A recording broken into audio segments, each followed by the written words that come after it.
ผู้สาวไทยพวกนั้นเป็นแต่อยู่ต้นโอ้กำลังฮักกันแล้วก็จบกันเฮียนหันกลับมาอยู่ลาวพี่กำลังจะขึ้นยนต์เนาะเป็นแลนจะขึ้นยนต์เลยกล้าอัดตู้ยนต์โอ้ล่มลงให้เกือกอยู่ดุนยนต์นั่นเลยผู้สาวไทยเป็นแลนนะ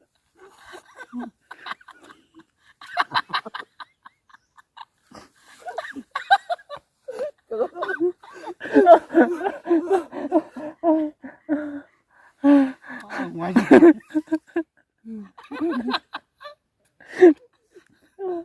พักกันว่าพักกันว่า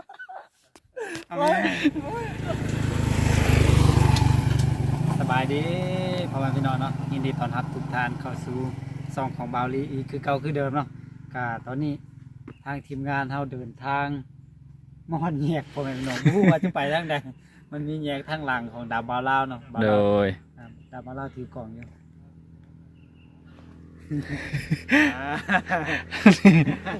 แล้วก็มีแยกทางนี้ผู้ดอยอากาศนี่เย็นเนาะโดยพ่อแม่เนาะ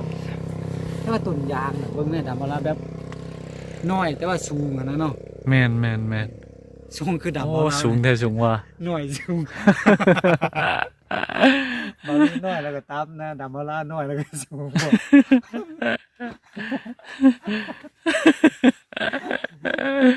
โอเคพอดีเขาเดินทางมานี่แล้วก็ไม่เห็นคนขายเครื่องอยู่นั่นน่าจะเป็นมักมันตอกนี่แหละก็เลยว่าอยากเข้าไปอุดหนุนเพื่อนเนาะเล็กๆน้อยๆเนาะโดยระหว่างกลางเดินทางของเขาว่าจะไปบ้านนะครับมันนี่ ก็ไปพุ่นแต่ว่าเป้าหมายเขาว่าจะไปบ้านนำน้อยปลามัน น้ำน้อยปลามัน โดย คือจีเสียปลา แม่น เคยกินบ่ ปลาวะ โดย บ่เคย เคยกินได้สิ ฮะ เคยกินยัง บ่เคยกินหยัง อ๋อไม่มักตอเคยกินดิ บ่เคยกิน ส่วนยังอยาก เคยกินแต่ว่าบ่ได้กินอยู่บ้านตัวนั้น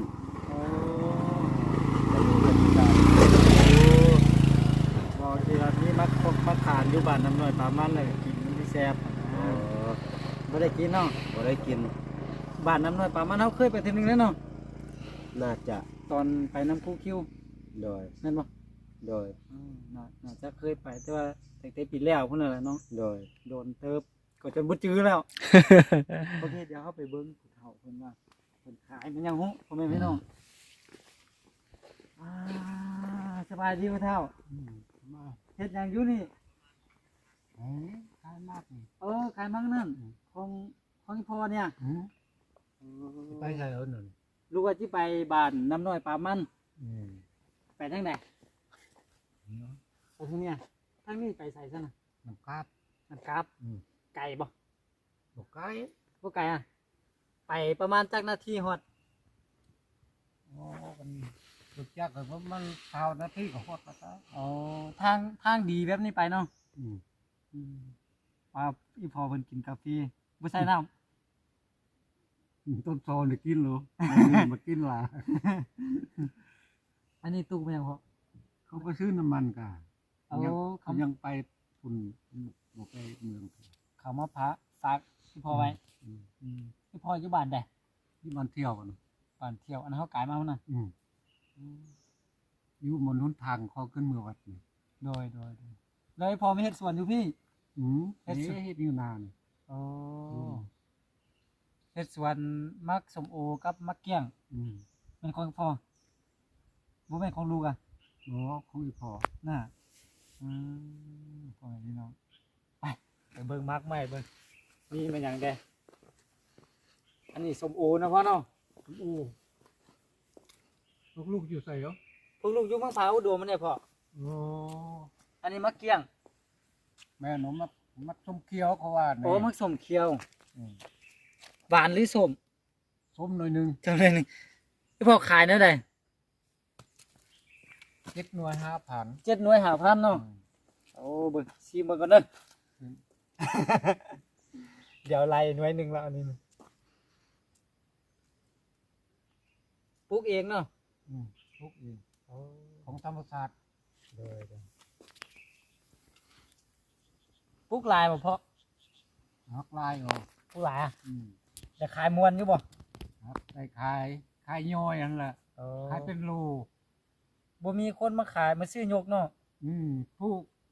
เราคุยเขามาซื้อนี่ผู้เฒ่าผู้แก่บ่มีเงินฮอดนั่นน่ะ10,000 20,000บ่ได้กินสิเป็นขายย่อย อ๋อเพิ่นอยากกินเนาะ เพิ่นอยากกินบ่มีเงินฮอดเนาะ โดยโด ซื้ ย อดูตลาดเพิ่นขายหลาย โดย แต่ว่าขายแพง อ๋ออันนี้ก็ขายในราคาลดลงมาเนาะ รา เพื่อ คา ให้ ลดลงมา ผู้บ่มีเงินนั่นสามารถกินได้เนาะ อืม อ๋อเฮ้ยน้องเพิ่น สุดยอดเนาะ ไอเดียเจ๋งลองชิมมึงนะ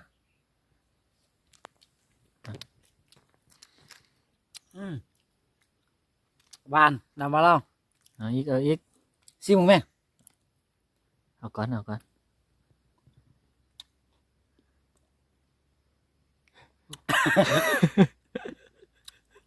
เป็นทหารเป็นตำรวจ บ่ของลูกเป็นประชาชนนี่แหละเพาะ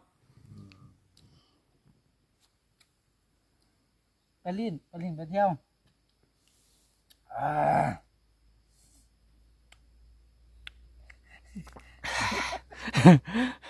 อยากบอกดังมาเล่า อย่าเขา ชิมมึงไม่เอา อ๋อเดี๋ยวเฮ็ดหน้าที่เขาก่อน มีคนมักในแต่แค่มันเราสูงทางน้ำไม้นี้ อ๋อ เขาเฮ็ดเป็นอาชีพ เป็นส่วนเลย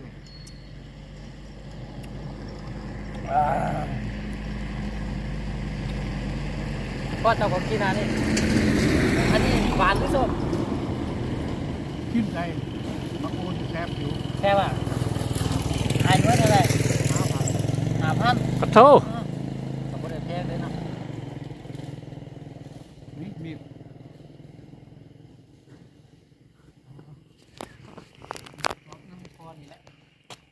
ให้พ่อปอกินเนาะ ใส่ผู้เฒ่าบ่ได้เลยพ่อถามได้พ่อซื้อหยังได้ แก้ว พ่อแก้วเนาะ อืม ลูกซื้อลีเนาะ อืม ยินดีที่ได้รู้จัก พ่ออายุจักปีอะ 82 โอ้ยังแข็งแรงอยู่เนาะ เกิดปี1945 อ๋อ ที่เป็นทันประตูทันบริการนี่ อ๋อบ่ได้กินเนาะบ่ได้กินเงินบ่ได้กินเงิน เป็นทหารอเมริกา รถป่วยแก้วปี75ไปอัตตปือ โอ้ สัมมนาอัตตปือได้2ปีแล้วกลับเมืองอยู่พงศรีอีก แล้วเฮ็ดจังไดคือได้มาอยู่พี่ เพิ่นหมดกำหนดอันเพิ่นสัมมนาหั่นว่าก็มาพี่ มาอยู่หลวงลำธารนี่ อืม อยู่เมืองเมียงโบคานี่ อืม ไปอยู่พงศาลีพุ่นแน่ อยู่พงศรี อยู่พงศาลีมีเมียคนหนึง เรียนเอาอยู่บ่แก้วเพิ่น โอ้อายุบ่แก่พุ่น เออ แล้วมาอยู่หลวงลำธาร เออ แล้วเมียอยู่หลวงลำธารไปทางใดซั่นน่ะ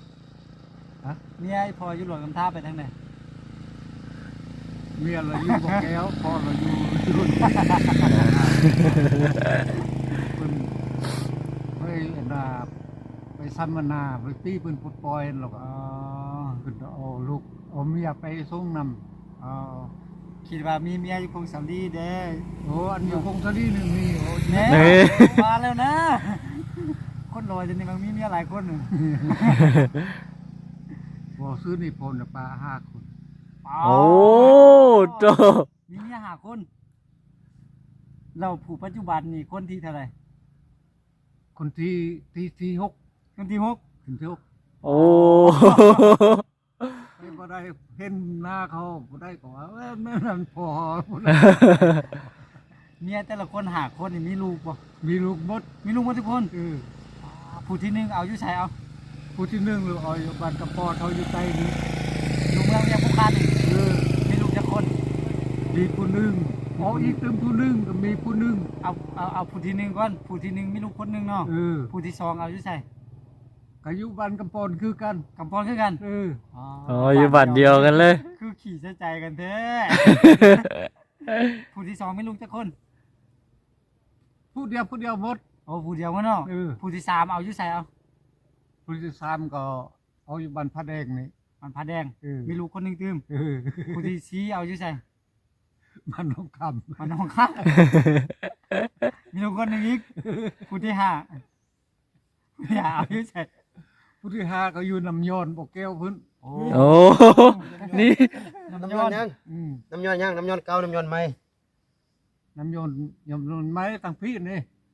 ตั้งโคตั้งพี่นี่ตั้ง บ้านอันเวียงไซอันที่ เออ โอ้เอาไผอยู่หั่น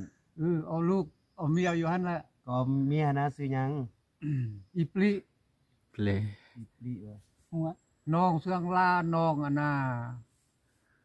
โนเสียงลาที่ น้องเสืองลาครับอันน่ะน้องบุญเที่ยง ฮู้แล้ววะ หูบุญเที่ยง ฮู้ เนี่ย โอ้ธรรมดาเด้อแล้วก็ผู้ที่หกนี่จริงเอาอยู่นี่เนาะมีลูกอยู่กันจักคนผู้ที่หกนี่ สี่ สี่คนเนาะ ยิงซองใส่ซอง โอ้สร้างเฮ็ดอีกเนาะคัก เฮ็ดได้ได้จึงได้ผู้หญิงเฮ็ดได้ได้จึงได้ผู้ชายพอแนะนำลูกหลานเด้อเนาะ ที่เอาเกิดอยู่น่ะน้ำยอนอยู่บ่อแก้วสามคนเบื่อเกิดอยู่พงศรีพุ่น โอ้แล้วอันเอาเมียนี่เป็นหยังคือว่ามักป้ากันเป็นจังได๋ ตะกี้มันเป็นทหารสตูเนาะ อ๋อ ทางเงินกันปีหนึ่งสองปีเขาลักเอาผู้อยู่ตั้งหลังปลาเลย เอาแม่นเมียป้ายพอเลยพอป้าเมีย จะเป็นเมียพาป้าผัวอันแหละ อ่าคือจะเป็นผัวป้าเมียนะมึงนี่หลายคนกันนะบ่ยอกบ่ม่วนเพราะว่าตะเกียนเป็นทหารนะพ่อเนาะแบบเฮาแปลเมียเราบ่ได้อยู่นำเมียนะเนาะพ่อเนาะเอาแล้วก็ไปบ่นี่รับใช้หน้าที่เนาะไปแล้วก็ห่างกันหลายปีเนาะ ผู้สาวไทยนี่อยู่จังหวัดขอนแก่นคนหนึง นี่ มีผู้สาวอยู่ไทย เยอะไปเฮียนอยู่ จังหวัดใดก็ ขอนแก่น คน ขอนแก่น ไป อ๋อ ไปเฮียนอยู่อุดร เรียนอยู่ดอนหุ่น เรียนดุจจอง โอ้เดี๋ยวนี้ฮู้ว่าเพิ่นอยู่ไส แจ็คบ่ฮู้แล้วเดี๋ยวนี้นะหลายป่าหลาย พี่ ปี พ่อเข้าไป Facebook เพิ่นเนาะ เสิร์ชหาทาง Facebook เลย โอ้ผู้สาวตัวนั้นนี่ผู้สาวไทยตัวนั้นเป็นแต่อยู่ต้นโอ้กำลังฮักกันแล้วก็จบกันเฮียนหันกลับมาอยู่ลาวพี่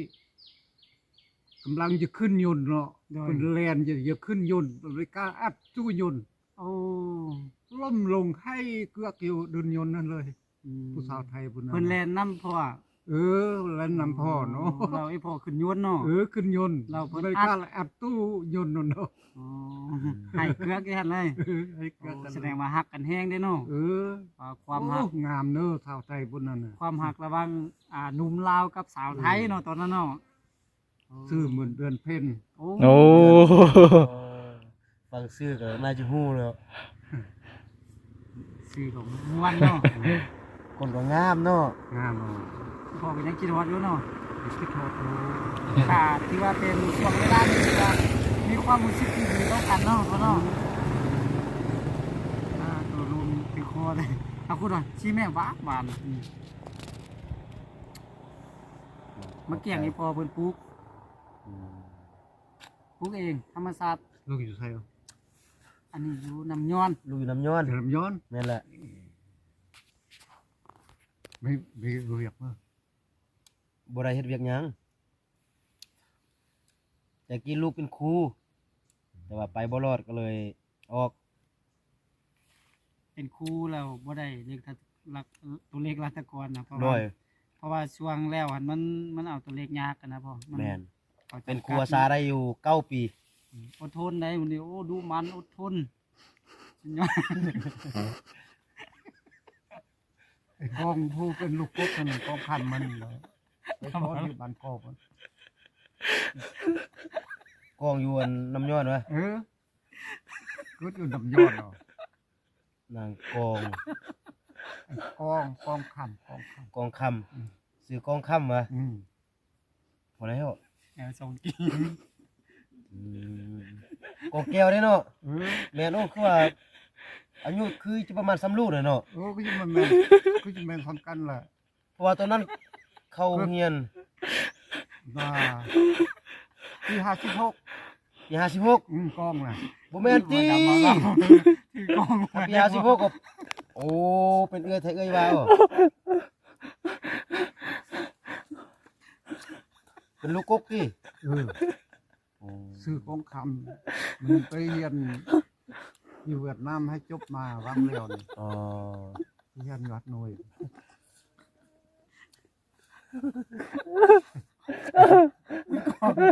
มือกล่องหัวแต่ว่า น้ำตาจะไหล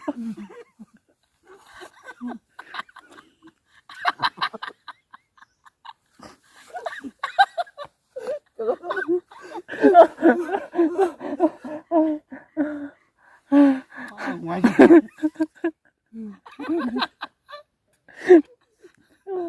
พักกันว่าพักกันว่า สำลัก มาปอกให้ได้นี่ ขอบใจหลายเอาไว้ให้มือกองเด้อ พอเมื่อกี้เนี่ยบ่สุดนอกจากอันยักษ์อันตะปือแล้วก็เมื่ออยู่พงศลีนลูก3คนเมื่อเกิดอยู่พงศลีพุ่น โอ้ กลับมาอยู่เมืองนี่ได้มาเฮ็ดนาอยู่ดีได้4-5 ปีอเมริกาเข้ามาแล้วก็มาชอกบอกให้ไปส่งบนทิมระเบิดนี่ โอ้ บนเชียงควางนั่นเอง โอ้ ตรงไอ้หินไปอเมริกาไปท่องเที่ยวมันมีทางรถคือเดี๋ยวนี้เนาะ ยางเอาเนาะ เออ ยุ่นเนาะไปยุ่นเนาะ นั่งเป็นยนต์บนซี่บนนี้บนนี้บนก็ซี่ไปนำมันเลยก็เสียงฟางกันนะญี่ปุ่นนี่คือมาครบกู้เท่าดอดียังบ่หมดเถื่อเด้อ แม่ว่าประวัติพ่อเนี่ยบ่ธรรมดาเด้เนาะ พออันตอนนั้นนี่ตอนพอเป็นทหารนี่มีทางเลือกบ่แบบว่าเฮาสามารถเป็นทหารทั้งฝ่ายใดฝ่ายใดนะเฮาเลือกได้บ่หรือว่าจะได้ โอ้ตะกี้เจ้าก็คิดอยู่อันไอ้น้องกับศัตรูนี่แต่ว่าเขามีผู้บัญชาเนาะว่าไปกับผู้บัญชาเนาะ อ๋อขึ้ อัน กับ นี้ ผู้ แมั บัญชาน เนาะ ขึ้นกับอเมริกาโดยกรุงเนาะ ด้วย อันรัฐบาลเวียงจันทร์เขาอยู่ตามรัฐบาลเวียงจันทร์เขาเป็นทหารเวียงจันทร์ อ๋อ ตัวนี้มันไปพับจ้าง ด้วย เพราะว่าตะ รับ กี้ จ้างเนาะ ตะกี้มันจะมีเป็นอาณา เฉ จักร พาะได้เงินเดือนบ่ ตะ ตอน กี้ ต นี่ อนเป็นทหารน่ะ โอ้ได้โอ้ ในเดือนหนึงเท่าใด ฮะ เดือนหนึงเท่าใด เอ้ยเงินตะกี้มันมีราคา จักกีบ สองเดือนเช้าไปพันคือ 20ปลายพัน เออ 20ปลายพัน20,000สมมุติว่า20,000ก็ประมาณ30บาทเกี่ยวกับตอนนี้เนาะประมาณนั้นเกือบ30บาท 20,000ตอนนั้นนี่20,000นี่ซื้อมันยังได้พ่อ แต่ว่าตะกี้นี่มันมีใบ1กีบใบ2กีบยังจ่ายเด้ 20,000สมัยนั้นนี่ซื้องัวซื้อควายนี่ได้เป็นโตเพิ่นได้เนาะ เราคนได้จ่ายเงินเวียงจันทร์ตะกี้เงินปล่อยๆบ่มีเถื่อ เพราะอันเงิน20ปลายพันนี่ซื้อหยังได้เด้อ โอ้ครับผู้ซื้อผู้กินนั่นแหละ ซื้อควายได้บ่ โอ้ได้เลย ได้อ่ะ เออ อ๋อได้จัก ค ตัว วายตัวหนึงก็5,000ไอ้ควายตัวหนึงเด้อ โอ้ อืมพอดีได้ควายตัวหนึงเลย ควายตัวหนึงเนาะ เออ ถ้าเทียบใส่เดือนนี้ก็น่าจะประมาณ10,000 20,000 กว่านี่แหละ ประมาณ5-6หมื่นมันแหละ บ่ฮอดประมาณ2-3หมื่นนี่แหละ ซื้อเมียได้คนหนึงเนาะ ได้เนี่ยโอเค เอา เฮ้ปาดพากันกินเนาะ ลองกินมั้งเนาะ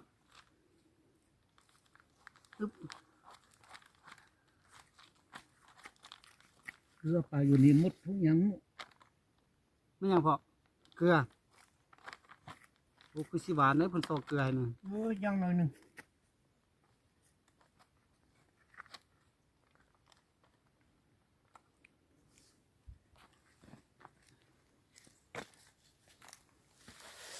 เอาคุณละ ให้เบาดำด้วย นะ ง่าย เป็ กัน น หน้า จับ ที่ ก เห็น บ ไหม ก่ ล่ะ อน แม่ ชิมอันนี้ของเฮาพอกินบ่ อืม บ่กินอ่ะ อันนี้ปลูกเองวะพ่อ เออ อันนี้ธรรมชาติเลยเนาะนี่เนาะ นกจากตรงอันน่ะเสียงคว้างนั่นเหรอ ก็ส่งลงไปเวียงจันทน์กดเวียงจันทน์เอาไก่ให้10 โตว ไปลงอันน่ะจังหวัดหนองคายไทยพุ่นไทยเอาไก่ให้10 โตว โอ้ได้หลายเนาะ ลงโรบางเราก็บางให้10 โตว ป๋าถูกเอาไปทางใดเมื่อตนาไกล ไก่พันธุ์ไหนตะกี้น่ะ โอ้ 30 โตวแล้วมาเลี้ยงอยู่นี่ โอ้มันเลี้ยงอยู่นี่นะ อืม โอ้มื้อนี้สิได้กินต้มไก่แล้วเนาะซะเนาะ บ่มีแล้วเดี๋ยวมันเลี้ยงมันเลี้ยงยาก โอ้ บ่คือไก่ธรรมชาติเท่านี้ อ่า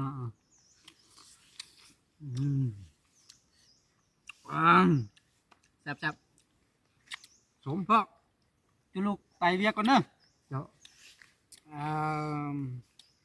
เอาเงินให้พอก่อนขามักไม้มักตอกเพิ่นเท่าไหร่กับพ่อ 5,000 มักเกี่ยงหน่วยหนึงแล้วก็มักพุกหน่วยหนึง5,000ให้40,000เด้อพ่อเนาะสู้ เอ้ย ๆบ่เป็นหยัง โอ้ยว่า น้ำจิตน้ำใจให้พ่อ จะกินเท่าใดเอาไป โดยขอบใจหลาย เอาไปกิน บ่ นี่ ว่า พุ่นเด้ เพราะว่าจุลูกมันใส่รถจักรแล้วก็มันบ่มีบอนใส่แน่ ว่า ใครบ่อนโอ เพราะความเต็มเครื่องจุลูกก็อยู่พุ่นบ่ได้เอามา ๆนั่นน่ะ มี เพื่อเดียว ปี จะให้อานาตากองกับผู้ดอยจับผุนไว้ส่งไว้กินก็ได้มันมาเกี่ยงบางอย่างบ่เป็นหยังแล้วอยู่ดีมีแห้งนะพ่อเนาะ เจ้า จุลูกมาเยี่ยมยามถามข่าวนั่นแหละ เจ้า อยู่ดีมีแห้งจุลูกไปเรียกก่อนขอบคุณขอบใจนะพ่อเนาะ ขอบใจได้อพอเด้อ เด้อ